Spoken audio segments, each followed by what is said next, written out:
Bishop hesitated. "Things are pretty insecure in the world just now. There may be a crisis any day. Don't you think you ought—" Leithen smiled.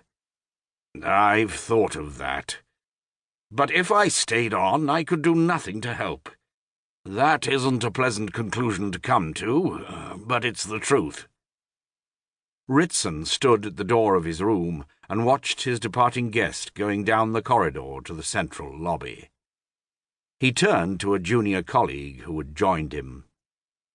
"I wonder what the devil's the matter. There's been a change in him in the last few months.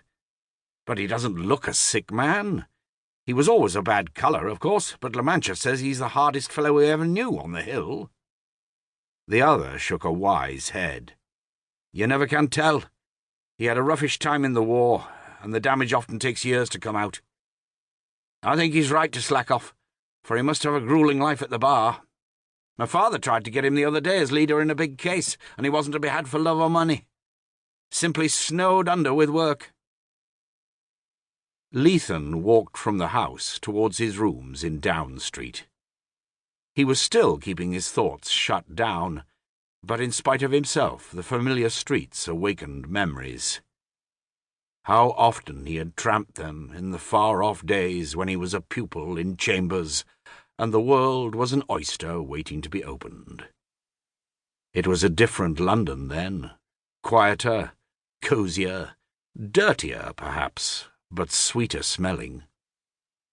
On a summer evening such as this, the scents would have been a compound of wood paving, horse dung, flowers, and fresh paint, not the deadly monotony of petrol. The old landmarks, too, were disappearing. In St. James's Street, only Mr. Locke's modest shop window and the 18th-century facade of Boodle's recalled the London of his youth. He remembered posting up this street with a high heart after he had won his first important case in court, and the Saturday afternoon strolls in it when he had changed his black regimentals for tweeds or flannels, and the snowy winter day when a tiny coffin on a gun carriage marked the end of Victoria's reign, and the shiny August morning in 1914 when he had been on his way to enlist, with a mind half anxious and half exulting. He had travelled a good deal in his time, but most of his life had been spent in this square mile of West London. He did not regret the changes, he only noted them. His inner world was crumbling so fast that he had lost any craving for permanence in the externals of life. In Piccadilly he felt his knees trembling and called a taxi. In Down Street he took the lift to his rooms, though for 30 years he had made a ritual of climbing the stairs. The flat was full of powdery sunlight. He sank into a chair at the window to get his breath, and regarded the comfortable, shabby sitting-room.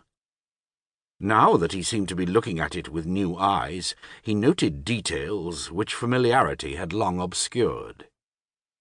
The pictures were school and college groups, 1 or 2 mountain photographs, and, over the mantelpiece, Raeburn's portrait of his grandfather.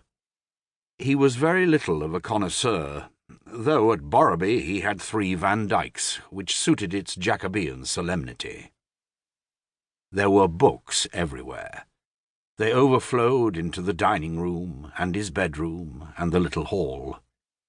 He reflected that what with these, and the law library in his chambers, and his considerable collection at Borrowby, he must have at least 20,000 volumes. He had been happy here, happy and busy, and for a moment only, he felt a bitter pang of regret. But he was still keeping his thoughts at a distance, for the time had not come to face them. Memories took the vacant place. He remembered how often he had left these rooms with a holiday zest, and how he had always returned to them with delight, for this, and not Borrowby, was his true home. How many snug winter nights had he known here, cheerful with books and firelight?